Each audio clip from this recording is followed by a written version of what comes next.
second, and welcome to the Man Meets Modern podcast, man. I'm happy to have you here. Great friend of mine. Why don't you go ahead? I know uh, I can always give people background, but I like people to talk about themselves because you're going to point out the things that you like people to know more than me. So go ahead and give a background yourself a little bit. Okay. Well, I guess I'll just kind of start off like short and simple. We can kind of get into more details. But I'm Matt Petrick. Right now, I live in Pittsburgh, Pennsylvania. I went to Grand Valley and graduated with a bachelor's in psychology. Curtis is one of my great friends, and today we're talking on Halloween 2020. Ooh. Happy Halloween! For sure. Now, you currently work at you work with autism, right? With kids with autism, doing research with kids with autism. Yep. Yeah. So like, I guess like I kind of want to backpedal back to like when I was looking for a job when I first moved here.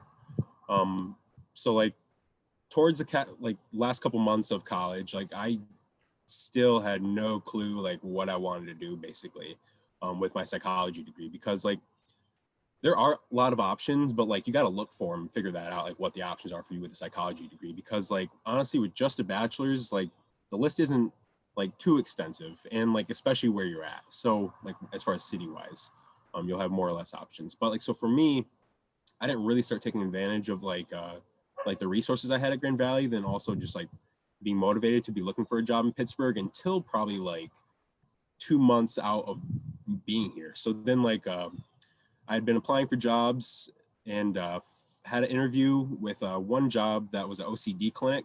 And I thought that that would have been really cool, working with people with OCD. And a lot of it was like exposure therapy. So like say like for instance, like somebody who has really bad OCD about like washing their hands, it would like exposure therapy would be like taking them for a walk in downtown Pittsburgh and like having them touch ATMs or like city buses and not letting them wash their hands. But like you would work your way up to like with like small fear to like overcoming it all. But How do you think that works now, though? Everyone using hand sanitizer and shit. yeah, see, that was all prior to COVID. So like now it's even, that would even be a like bigger thing. But so I had that interview and didn't end up getting the job, but that was for a real like small private place where it was basically just one doctor. It was his own clinic. So then I applied for a handful of jobs through the employer that I currently work for, and got a response back for an interview through the Center of Autism and Developmental Disorders. So I had the interview, I got the call about the interview the day before I moved from Michigan to Pittsburgh, and showed up in Pittsburgh, had the interview like in a couple days.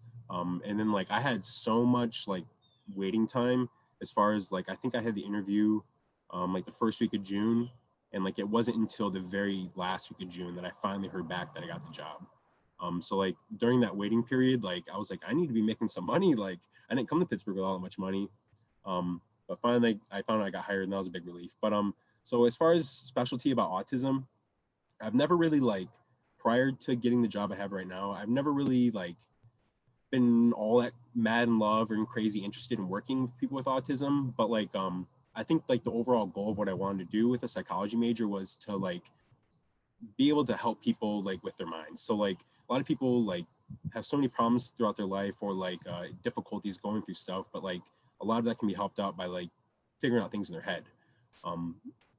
So as far as like what I wanted to do was try to help myself and then also help other people. So as far as what population I wanted to work with, I'm not all that particular. So I got the job with working with people with autism, and since then it's been really great. Like I think I've learned a ton, gained a lot of like humility as far as like being humble and like about like what the human experience is, because like there's so many people that I'm like working with every single day that like didn't get dealt like a great hand at life, I guess. So like my job is to try to like learn more about them, and then like learn about like what is affecting them, and then what can improve like the care that they receive, and then also like what resources they have.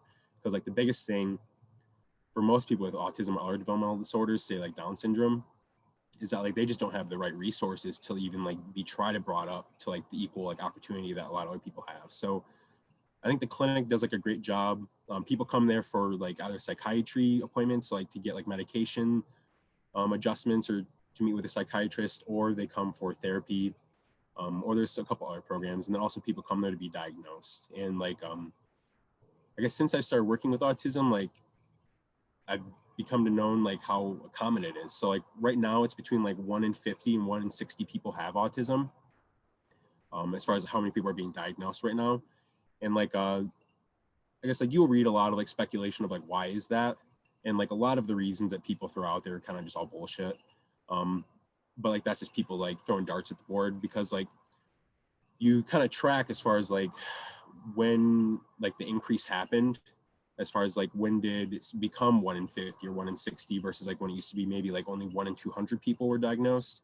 And like people will say maybe like vaccines started happening more regularly, and like that's when the change happened. Or people will say like GMOs started happening more regularly, and that's when the change happened. Or Do you like, think it's more like, so like my personal opinion would be it's more contributed to the fact that we just got better at, assessing it and like yeah, diagnosing that it? is what it is. I mean, like there could be potentially some factors, like maybe in like and like I'm no expert, but like this is just from me working with it every day. Like I'd say there's some things that point to like possibly like the things that humans are exposed to more nowadays, as far as like chemicals and things that might alter their genetics, and then like carrying that on to their offspring. I mean, that might have some play in like increasing the numbers of like how common it is, but like overall, it's just because we've gotten so much better at being able to diagnose it and treat it, and like we're prioritizing that a lot more than ever used to be. So like we just have more people and like more people working like with it, so like we're able to bring more people in who need help. Definitely, yeah. And I think now, I think that's great.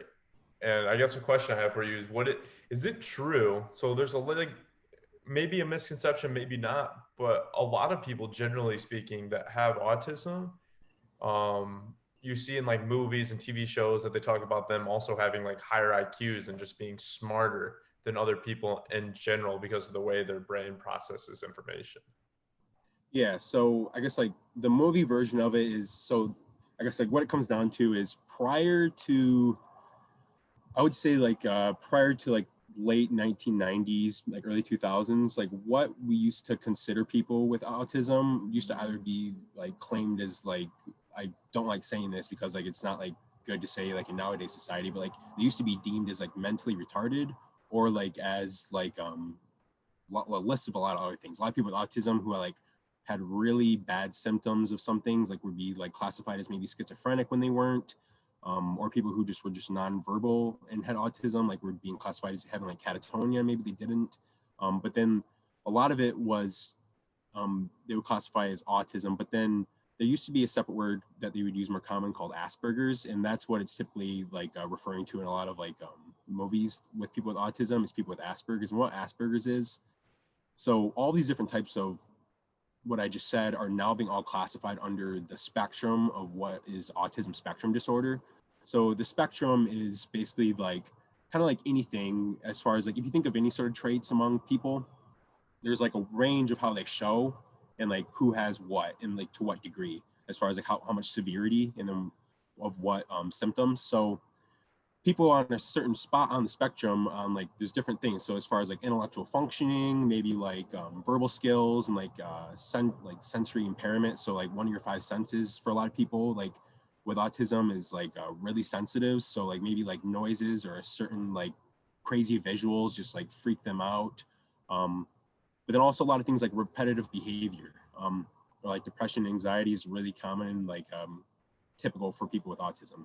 But like so as far as the like really high functioning high IQ version of autism is typically referring to as Asperger's, and like I do see that, um but it's not the most common. So like that's what is portrayed a lot for people with autism, but like honestly that's like not the very most common. I guess I don't want to throw out like what percent of people like are in that category of all people that have autism spectrum disorder, but like it's not a huge chunk. So I don't know, like all people with autism definitely do have really unique things about their mind that a lot of times gives them a really unique, like cool, like talent or trait. Um, so I don't know, it kind of just like, I think it's just up to the person of like, if they have something really unique about them, if they embrace it. Um, but it's different for everybody, obviously. Definitely. I always look at like the resident. The resident, I think he has autism or Asperger's. It's a show, or it's not the resident, sorry, wrong show. The Good Doctor. Okay. Um, it's a show about this person with autism or Asperger's that's like a doctor, and like Mhm. and just is able to diagnose people better because he just is able to remember things and retain things better. He's able to notice things like ticks in the heart that a normal person wouldn't notice because of how they focus on um, certain aspects versus, like me who might just look at a generalization of things. Mm-hmm. Um, and then how do you feel that, have you found that parents have become more open with handling children or people with autism, or do you think it's people still struggle with it? And why I ask that is because one of my favorite shows is Scrubs, and I don't know if you're familiar with the show Scrubs. I've heard of it, but I haven't watched it much. Okay, it was a comedy doctor show, but in one of the episodes they talk about autism, the aspect. One of the doctor's friends kids was like, he was watching him, he was watching his kid play, and then like, he built this tower, this block tower, but the block tower was symmetrical, it was color coded and everything. He's like, those are early signs of autism. And he told the parent was like, you're just mad, like you're not, like you're mad that my kid's like smarter than yours, like blah blah blah, like went off on him, like didn't want to admit to himself that like his kid potentially could have autism. So I guess like to reel that back in, do you find that a lot of people are still like that, or do you think it's gotten better in being accepting of the fact that they're your child or someone might still need help? Okay, so since COVID has happened, more of my work has been with the parents of the patients rather than the patients themselves, because like I'm talking to the parent over the phone, and a lot of the patients aren't even able to speak over the phone or aren't comfortable speaking over the phone. But prior to the coronavirus, I was like being in the clinic and shaking hands with the patients and the parents and being able to like be in front of them and express in different languages to both of them, like what I was asking them to do or if they're interested in the research studies. But as far as parents dealing with like their kid being diagnosed or possibly diagnosed with autism, I would say for the most part, I don't see much resistance. But like, I think that is based off of like, so as far as this, so it's really hard to diagnose, basically impossible to diagnose a kid before they're 2 years old with autism. But like, when you want to give somebody with autism as many resources and skills and tools growing up as possible, you want to start the intervention and treatment as early as possible.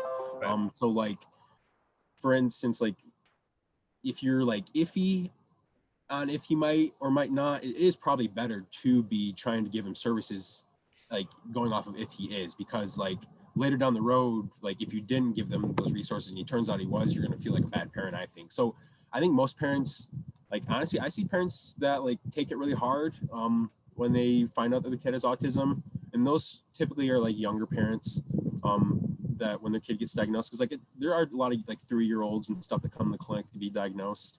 And so for 3-year-olds, how they typically tell and what the early signs and symptoms are for autism are typically like a lot of developmental delays. So like whether those be like communicating delays or like social delays, as far as like when children typically start like playing and having fun or like doing certain things with like other kids around them. Like if a kid's not showing that like type of playful behavior in a lot of ways, or if they're like attracted to a lot of like objects rather than like human social interaction, that's another early sign. But then a lot of like kind of like mechanical delays. So like if they're not like walking by a certain age, that can be an early sign. Just a lot of things like that. If they're not like turning their head towards like when you're talking to them, lack of eye contact, things like that.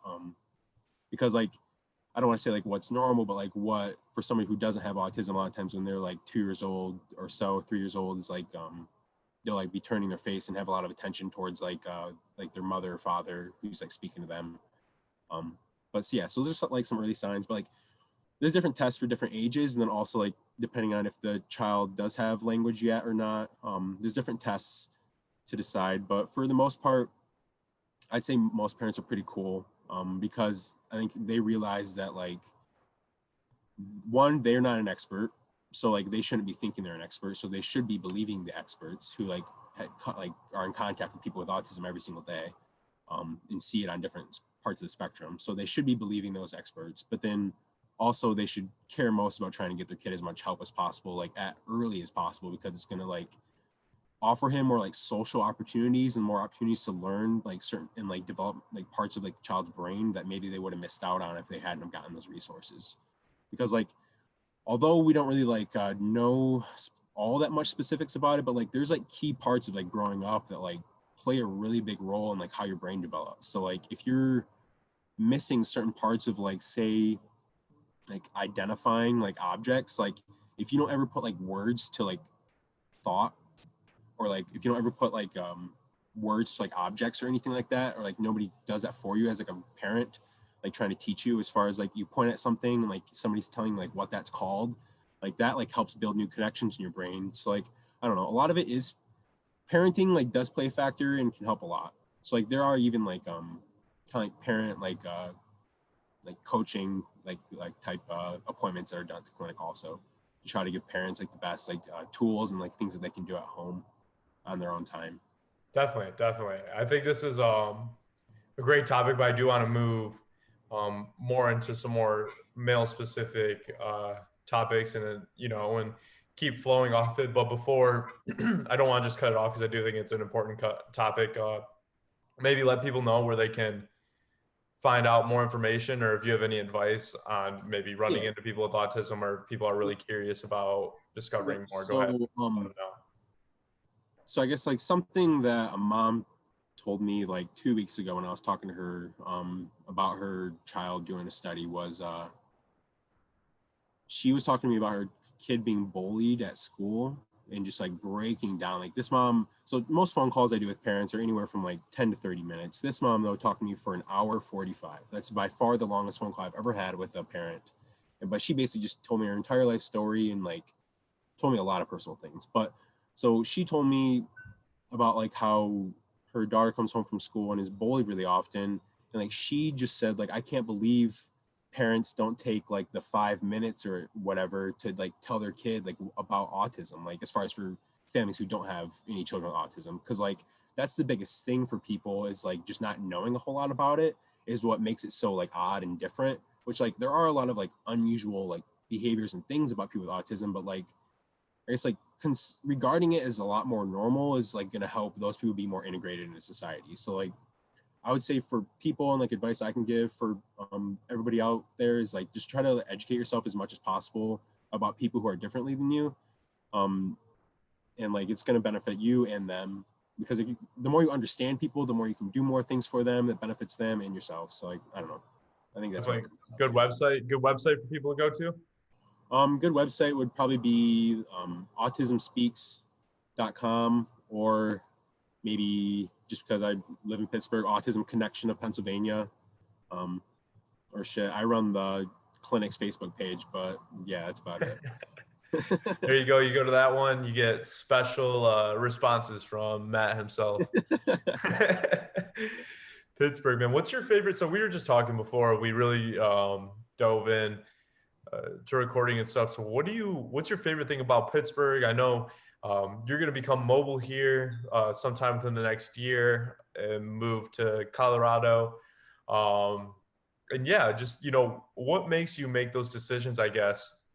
Because I know it's tough when you find places you like, but also for me personally, I feel like being so young, I feel almost obligated to leave certain areas because I need to go discover Hmm. other things. Yep. It's so I guess how I look at it. Well, first let me talk about my favorite things about Pittsburgh. So Pittsburgh, prior to moving here, like I was so looking forward to living in not only just a city but Pittsburgh, because like I just, after visiting here, just like seeing a little bit what it was about, I was excited for that to like wear on me a little bit and like affect me and like make certain things about like myself like come out. So like I've really enjoyed living in a city. I guess like one of my favorite things is just like how the city's laid out. So like you've been here, there's like with the rivers and the hills, and like if people who haven't been to Pittsburgh, like it is hilly as fuck. So like you're getting around, like if you're walking around, like it's a workout. Like if you walk around in Pittsburgh, you can't not be in shape. That's a huge thing I love. So like prior to moving here, I mean, like I was in the progress of like getting more in shape and losing weight, but like since being here, it's been so easy, because like if you want to get around and like have a day, like you're burning calories walking around. So like that's a huge thing I like. Because coming from a place like in West Michigan or just like really anywhere in Michigan, it's all so flat and like I guess like now being here for so long, it kind of seems like flat paces just seem boring now. Kind of like I almost need like ups and downs, and I need more of like a roller coaster of like you got to go up to get like walk downhill. Like I need to go uphill to go downhill rather than just like always being flat. It makes driving a little bit more hectic and stressful, but honestly, kind of makes it more adventurous. It's cool ass roads and all the bridges. But like other things about Pittsburgh, I love like the culture here. So like it's like hearty, like kind of like Irish and like lots of German and Italian like heritage here. So like there's just like hard nosed, like tough ass people here. So everybody here like is like tough. Most people here are really into their fitness and like working out. But then like there's just like fun like bars everywhere and just like the community of like I don't know, a lot of cigarette smokers here, and like that kind of adds to like a fun scene. But like I don't like that being a regular thing for me at all. Like I'm glad that it's here. I'm glad that it's an option because it's not like everywhere, but like a lot of people smoke cigarettes Smoke still. cigs inside there. You can smoke cigs inside the bar. Also, fun factoid for anyone that doesn't know, most pizza places per capita, right? I think so. Yeah, yeah. Like it's dense. So like I don't know. Like the food here is impeccable. Like I am constantly just eating great food, whether that's because I'm making it or like because I'm going out and getting it. And like that is so important for me. Like if I go to a place where there's just not like options and like different like ethnicities of food, I'm gonna feel like without options. So um I think like great food, great like layout of the city. Weather here, I mean, like I know it's not like California weather by any means, but like I find great enjoyment in it because like I said, coming from Michigan, it's like warmer than that. So like I'm like not having as harsh of winters. Summers last a lot longer as far as like still having days in the 70s in October. That plane. Yeah, I can hear that plane. Well, not all that far away from the airport, so just playing some once in a while. But I don't know. I think like great food, great, basically just like great options for you to have like in your free time is very important in a place you live. So like living in a place where like you only have a handful of things to do and they're like whether if they're all like self-destructive, like that's not necessarily a great place to be. So like you said, like having options to go do fun stuff during the day and be able to go for fun hikes during the day, like that's great like for in your free time because like around here Pittsburgh, it's not a gigantic city, but one thing it does have is a lot of green. So like Yeah, I know when you were here, like nothing was still like in full bloom, but like cold as shit overall when I there's was a lot there. of greenery and lots of trees and lots of parks. And I think that's really cool to have in a city too. Yeah, cities for some reason, cities are just. I guess I shouldn't say for some reason. It makes sense. Cities are just full of shit to do, and I know, like we touched on it earlier. Um, you almost feel obligated. Like you do really feel obligated. Like you feel like a piece of shit if you sit inside and like don't go do something, Mm-hmm. and like which is You know crazy. how much is out there to experience. Right, And right. if you're a person who's open to experience, you know you're missing out if you're not out there. Right, exactly. And then you talked about people in city. I found it very common too that people in cities are real big into fitness, like you said. And I think it's an interesting concept because people who aren't like a lot of suburban homes and families, and I may be generalizing here a little bit, and it's not true A for lot of them are everybody. soft and gushy. Yeah, dude, they're Pillsburyed up, like It's buried up. go to the same little bar every weekend and just get, like, and which is crazy. It's a weird concept because I feel like you have more opportunities to be in shape living in a place not as populated or not as dense, right? Because you can go outside for like long runs, no stops, no, like you don't have to stop at a road or anything.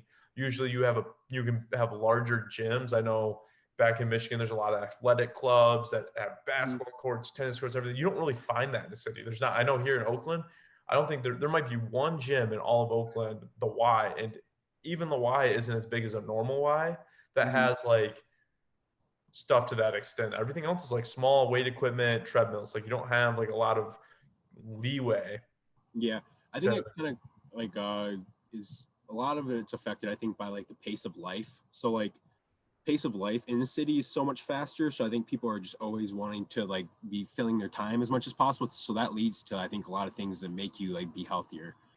as far as like you're always moving around and you're always active, and like that's so much important versus like a sedentary lifestyle like a lot of people who live in the suburbs have, where like pace of life is slow, days are slow, they're repetitive, they're the same, they're boring, and like it leads to a lot of like lazy behavior. Yeah, Um, definitely.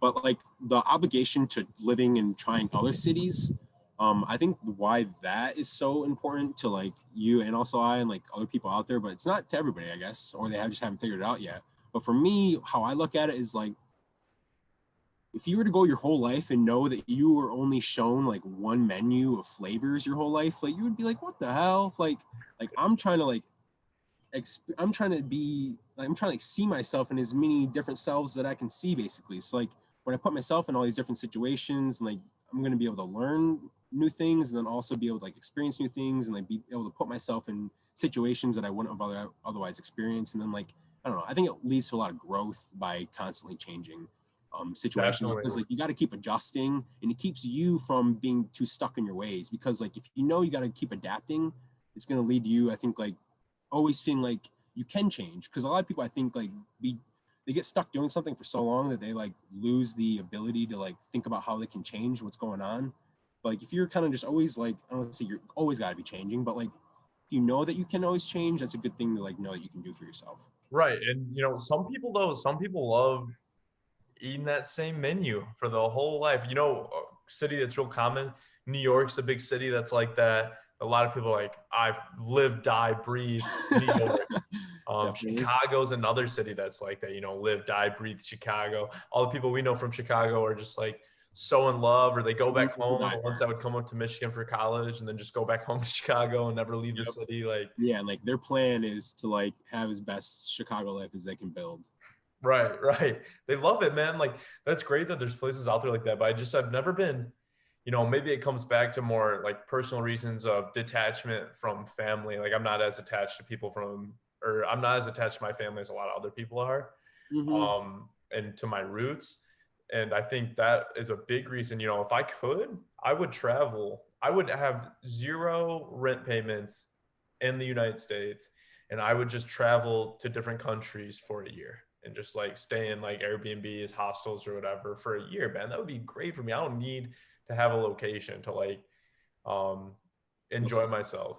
Yeah, for sure. Like I definitely think that's like what I'm interested in too. Like if I had the opportunity, honestly, I would take it to do that right now. Like if I didn't need to be sitting still, which like working remotely, I mean, like I'm pretty close to doing that. I mean, like I have to go to my office in Yeah. on the south side of Pittsburgh, maybe like once a week for like 30 minutes to an hour, and that's basically just to check my mailbox and maybe score some things for some people. But that's about it. So like honestly, like setting up the recipe for your life to like be able to always be on the move, I think is a super cool thing. Like Oh, I'm really interested in it. So like whether it's like getting a van or getting an RV, or like just having like something where you can like be making enough money to sustain yourself, to like whether for that be for gas, food, fun, and getting to the next place. But like if you can figure it out, I think it's worth doing. Oh yeah, well, once we get out of this, I think what a lot of companies are finding out is people are less willing to go back to the way things were and enjoy the fact that they have the ability that they have right now, that a very flexible working environment. It's cool that if I don't have any meetings till noon, I can go out of my bed in pajamas and do my work and like have coffee and maybe have like TV on the background so I can hear something. I don't have to worry about pissing off other people in the office and like Mhm. being all formal and like a polo and shit. Like I don't gotta deal with that. And people Yeah. are liking that, man. And like people like, or if I want to go to Michigan and visit my family, I can still work and be in Michigan. The hour change sucks, but I still can do that. It doesn't affect the Hmm. business itself. So like that's a huge, huge Yeah. thing that people I are think leaning toward. it's like an awesome thing that came out of all of this is that like workers realized the benefits to all of that, and then also employers are realizing that like, hey, like everybody's still getting everything done that we're asking them to get done. Like why does it matter if like they're at home, like and being able to have like the freedom of all that, or if we have to drag them to commute every morning to the office. Like it's a lot of less stress not having to ask people to wake up for the morning commute, because like that leads to a lot of like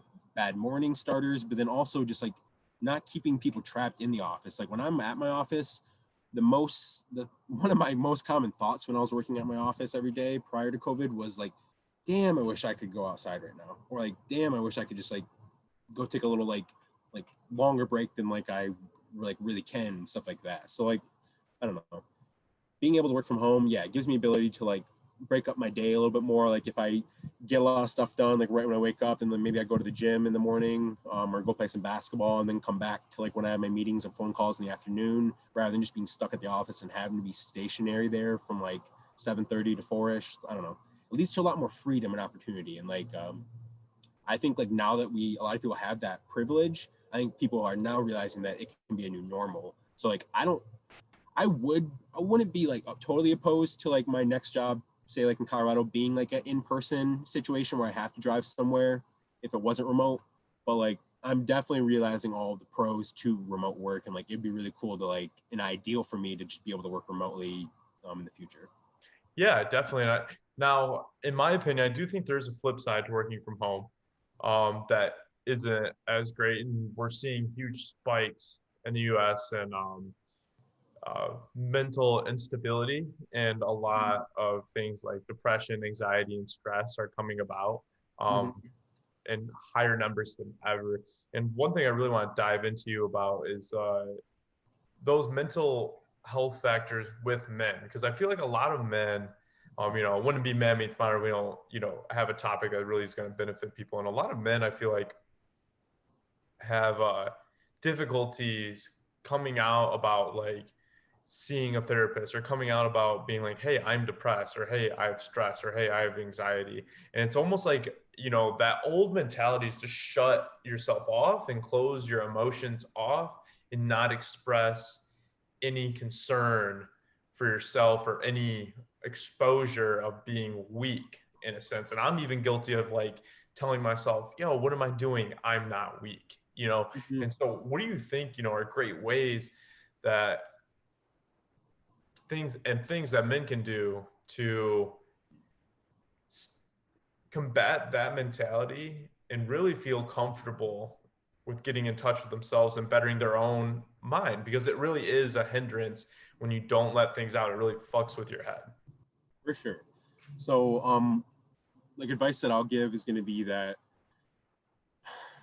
I think like basically what it comes down to is you need to like be like you need to learn to be comfortable with just yourself, because like if you're not, then like you are gonna like always be trying to rely on either like other people or other things to like make yourself feel comfortable. And like if you can like strip away those things and just kind of try to find like within you like what you need to just to make yourself feel like happy and content and like okay, and like those are the things that are going to get you by like when you need it. So but as far as like people being trapped at home, I think like if you love your home situation, then like it's pretty great. But like I think for a lot of people who are experiencing like a lot of bad things from being stuck at home is maybe because their home situation isn't all that great.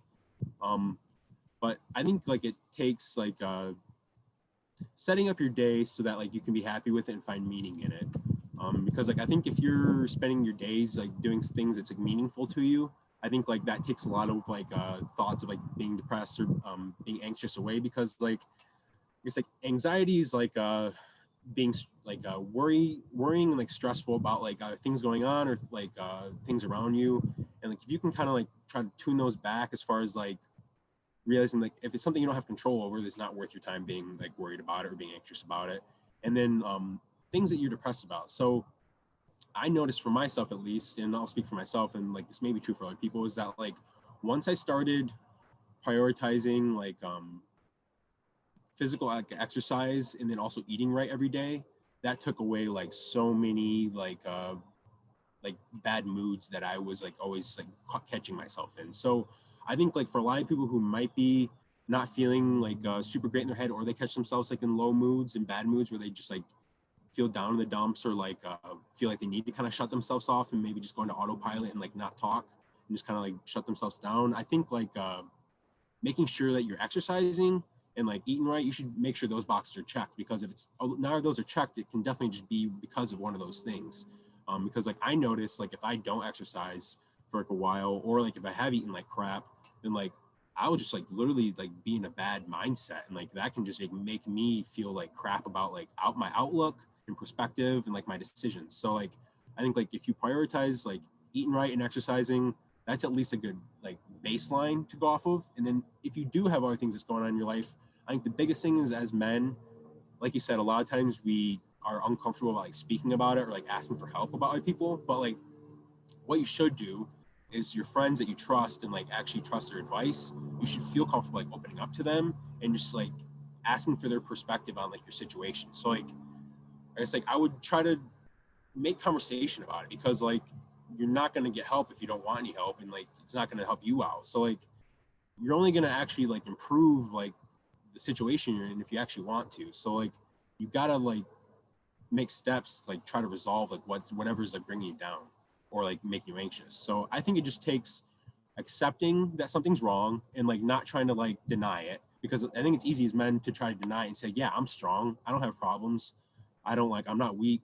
But then like if you always say that, then like when things actually are wrong, then like you're never going to deal with them because like you're denying it. So I think it takes accepting it and then trying to find like the roots of it, and whatever that takes to do that. I mean, you got to figure it out for yourself depending on what it is, and then just try to work at the things that you can control to make them improved. And Definitely. then reach out to people that you trust and care about and that care about you, that's going to be in your best interest to give you good advice, because if it's something that they've gone through or just even know anything about, they can give you a different perspective that you didn't see prior. And that's the biggest thing for people, I think, is because you're so like stuck in like the routine that you're in, that like you are often like only looking through like one or a couple windows into the situation, like the what you're going through, the scenario. But if you have somebody else who's on the outside who like can give you a little bit clearer of like a bring you kind of back down to the ground, I think that's really beneficial, and kind of just like make you realize like what's important and like what to care about. I've always told people, so like my advice has always been, and I've told even my girlfriend this a couple times, is like when I see people that are really anxious and have like just real bad anxiety about everything or worrying about everything, I think one of the biggest things I tell people is you can't worry about what you can't control. Mm-hmm. Because if you are constantly worrying about what you can't control, then you'll never be able to enact on what you can control. Mm-hmm. Definitely, because like yeah, because if you fill your worries with all these things that you can't control, like there's no keys for those like locks. So like you're just filled with all these like Right. fears and feelings like of like not feeling okay, that like are nothing that you have answers to. So you need to like set up your worries that like the only things you should worry about are things that you can control and things you can fix, because then you're constantly like, okay, something's wrong, I can fix it, and then like and that makes it good. Like that's a good way to, I think, like go about like what you're caring about. Definitely. And it's tough though. It's not, I feel like it's something that's also easier said than done, right? Oh, for sure. For some people, it's, they got to change their whole mentality.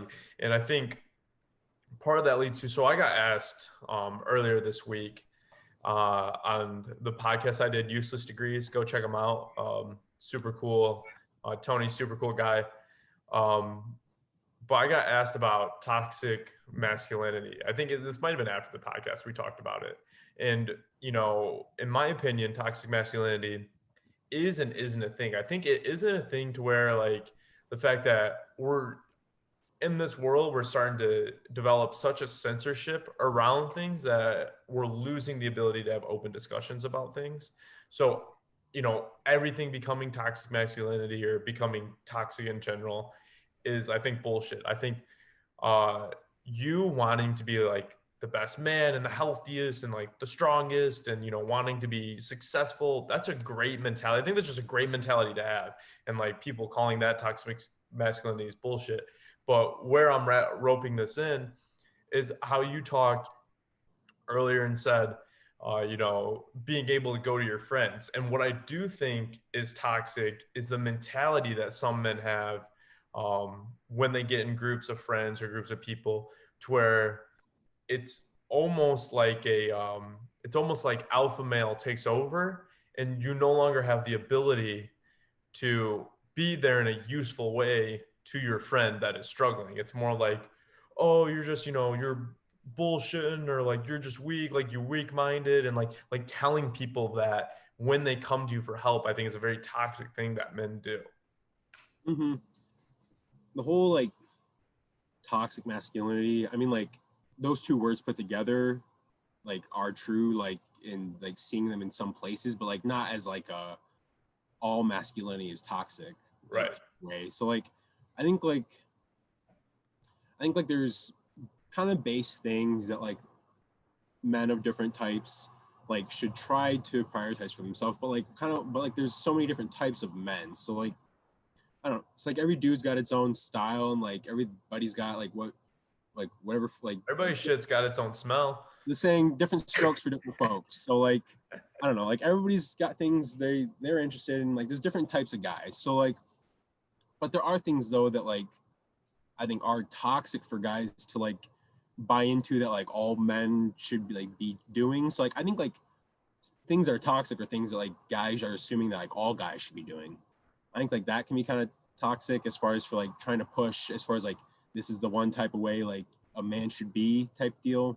I think like I don't know, trying to push like that like old traditional type view of a man is kind of toxic nowadays. Just because like I don't know, like not to say like there aren't cool like traditional type guys. I'm just saying like trying to make like it seem like every guy should be a old traditional type like what we thought of as like a man like isn't the truth for every guy, I guess. Well, and that mentality, like that view has had to change, right? And that's because you that old style doesn't it just doesn't make sense anymore with the way in our modern society. It doesn't, right? We don't have to, if you go way back when, we're not, fighting bears and shit to get food. Like I don't need to be like the strongest person in the pack, Mhm. back when we were hunters and gatherers to like be that person and to be found most desirable because I could feed everybody, right? Mhm. Or even you look 1950s and earlier, you know what I mean? Like I don't have to back when in a time period, you know, women couldn't vote for a certain period of time and then, the main mentality was that women stayed at home, right? And were housewives and the men went out and it still was like almost that hunter gatherer mentality of like the men are going to go out and find the food, but this time instead of food it's money, right? Mhm. And now today that's not the case, right? The barriers are being broken. Women are earners, men are earners. You don't need to have that old school mentality like I gotta go get money for my family.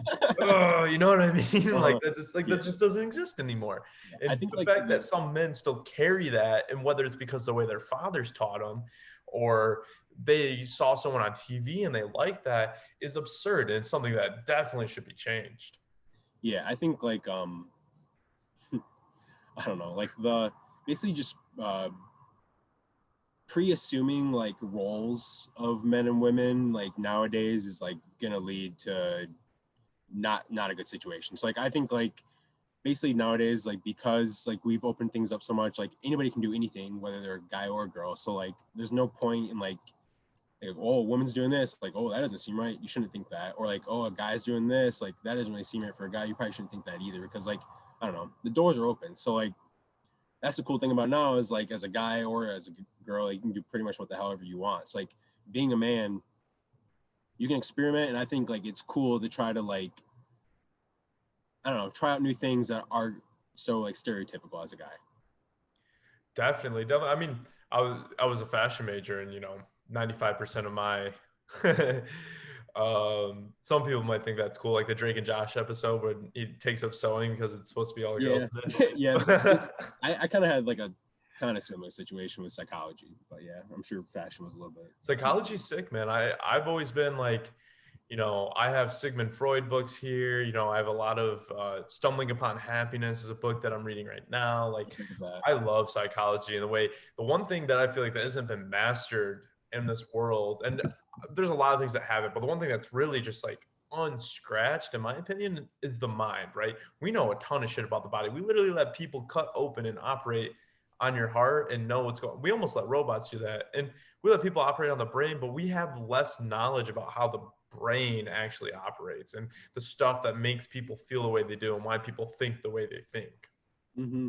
I think it's more so just because like the rest of your body down like is a lot of like stuff that we're working with that you can see versus like a lot of what's going on like neck up is like stuff that we can't see. So like that's because it's a lot of like your thoughts and feelings that's going on in your head are all like like neurons like firing or not firing. So I mean, like, it's a lot of like different parts of your brain like playing different parts of like your personality or like things that you are perceiving and stuff. So it's a lot of things that we can't see. So like, and honestly, I mean, like, in perspective of like all of time, we haven't been like, as humans, we haven't been like looking into or like learning about it for all that long, as far as like actual research and like doing like actual scientists looking into like what's going on in the mind, as far as like maybe you'll say like 200 years or so of people like actually spending time doing research on it.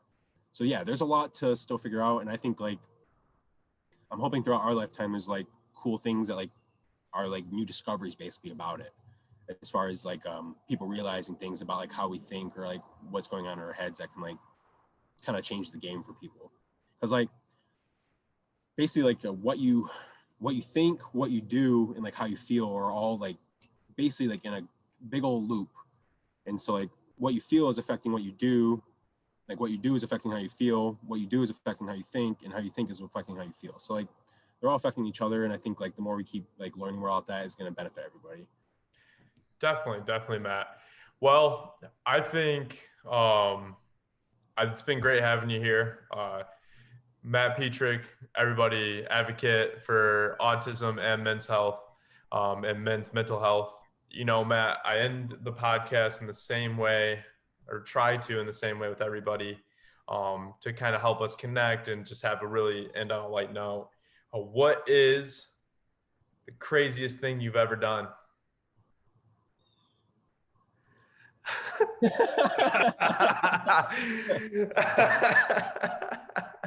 um See, like I'm pausing because I have a lot of different ways I can interpret that. So, Yeah. You know, it's open to interpretation, definitely. um, I know a lot of the shit you've done, so I have 5 stories that I feel like you could pick too. But I want to know what you think is the craziest thing you've ever done. okay. Um, all right. I think I guess like the one that came to my head the quickest was the night Austin and I went to Windsor, Canada, and stayed up all night. So that's kind of like a little story, but I guess I can try to do my best to like tell good No, go detail ahead. and Go not take. ahead. Blow it out. Okay. So this was summer of 2018, so summer before senior year of college. I was working in Muskegon, Michigan over the summer, and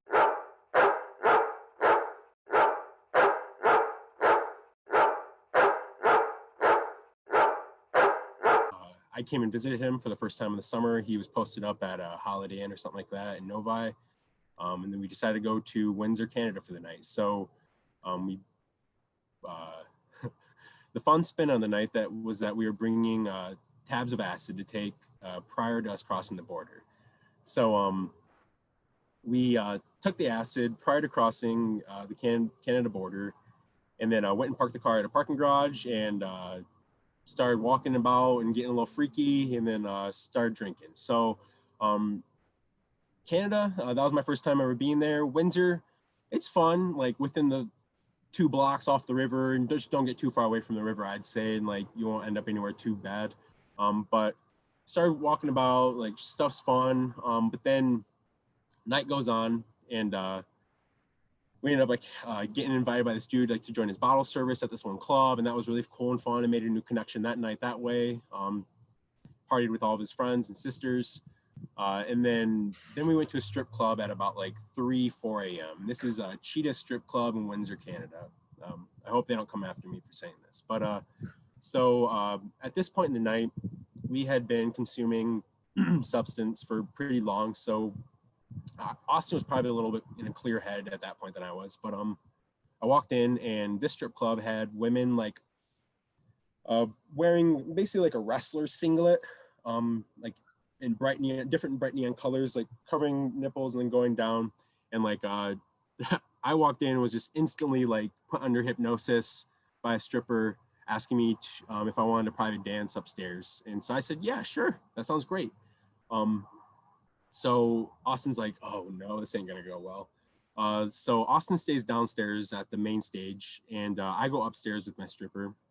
And this is, like I said, at like 3:30, 4 a.m., I think.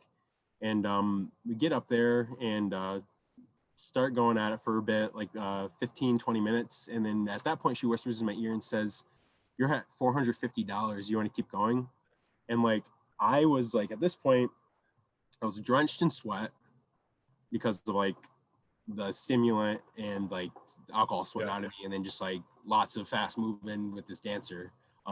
So I had to think really quick, and all I had left on me at this point in my wallet was $10 in Canadian money left at 4 a.m. When we got to Canada that night at the currency exchange, I think put in $100 American and gave me like 130 Canadian or something like that. I spent all of it besides like $10 before getting to the strip club at that point. So I only had $10 in my wallet left in Canada money, and the stripper says that, and I think, yeah, keep going. Because like, I just need to keep thinking. Like, I didn't know what to say. So she keeps going for like 5-10 minutes, and then stands me up and says, "Okay, we're gonna go to an even more private room," this was like where we're at this point. Imagine kind of like cubicle type walls separating people. Now we're gonna go to like a door closing type room, and just we're up on the upstairs, which is about like 25 to 30 stairs from the like sidewalk road level door. So I stand up, and she's walking in front of me, guiding me with her hand, and I just made a break for it. So I just started like sprinting towards the stairs, and then rather than like shimmying down the steps, I just like lunged and like literally fell down the stairs, got to the bottom, busted out the doors, and then just started running in the streets. My shoes both fell off when I fell down the stairs. And I was running, so no shoes in the streets of Windsor with shirt unbuttoned, sweaty as fuck. And you know how I used to look. So this was when I had like long hair. And then this is also when I had like this satanic, like goatee type looking with the mustache. So like, it was interesting look. I got stopped by a cop. The cop was like, "What the hell are you doing?" Cause I looked like I was running from something not good. Yeah. And I was obliterated drunk. And he made me show him my ID, even though drinking there is only 18. But like, he was like, "Wherever you're going, like get there quick." Like I was like, "I'm going to the hotel." So really though, the plan was just to head back to the car at the parking garage with Austin. So my phone was dead, and I weave my way through the city of Windsor and get back to the parking garage on the rooftop of it and start walking up to Austin's old Lincoln Continental. You remember that bad boy? And Austin's in the car, and I'm like, thank God. So Austin was in the car. His perspective of it was that after I left, he didn't see me bust through the doors because obviously loud music. He's looking at the stage. He said my stripper or one of the other strippers came up to him with my shoe and said, "Hey, like you owe money for like your friend. Like he left." And then Austin ended up talking them out of it and saying that he had just met me at the bar prior and that we had we didn't even know each other's names. We were just drunk at the previous bar and said, "Hey, you want to go to strip club?" So Austin took his association away from me and got out of there whack free, because they said initially the bouncers were walking up to Austin ready to beat his ass. That's hilarious. Yeah, so we made it out of Canada alive.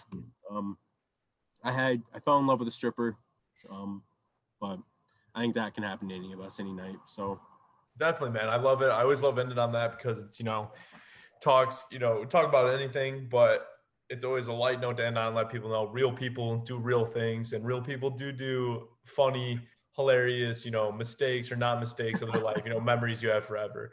Yeah. But Matt, I thank you a lot for being on the Man Meets Modern podcast, and great friend of mine. So yeah, appreciate it. 2020 Halloween special. 2020 Halloween special. Happy Halloween. Happy Halloween.